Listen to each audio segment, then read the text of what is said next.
گزارش ما دا ده لکه څرنګه تاسو په علم کې ده یو څو وخت مخکې د مسجد نبوي د حرم نبوي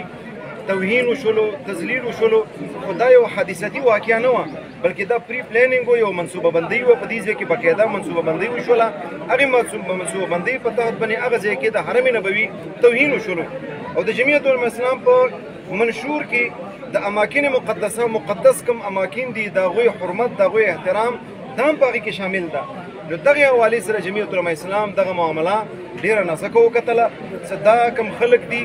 چا په اشارو باندې چا په ایجنډې باندې نه په جومات باندې ایثار دي نه په پټکي باندې ایثار دي نه په ګیري باندې ایثار دي نه په علماو باندې ایثار دي هغه خو برداشت کړی شوه دوی ولګېدل اوس د حرم نبوي توهین او تذلیل د جمعیت قائد ملت اسلامیه حضرت مولانا فضل الرحمن صاحب دامت برکاتهم العالیه په 21 مئی باندې په پېښور کې تقدس حرم نبوي صلی الله علیه وسلم کانفرنس انعقاد فیصله کړې ده هغې حوالې سره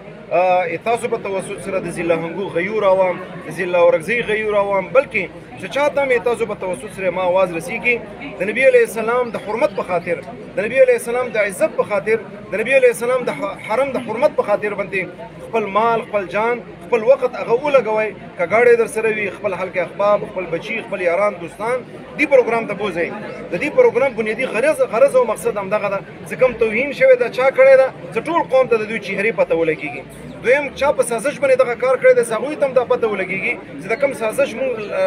لګیا یو کوم منصوبې مونږ کوو دا منصوبې دا کامیابېدلی نه شي او دریم غرض او مقصد دا ده چې آینده څوک دا جرأت ونه کړي چې د حرم نبوي هغه تقدس په عمل کې یا حرم مکي تقدس په عمل کې یا څومره هم اماکن مقدسه دي د هغې تقدس په عمل کې دغې حوالې سره د هر مسلمان به حیثیت مسلمان هغه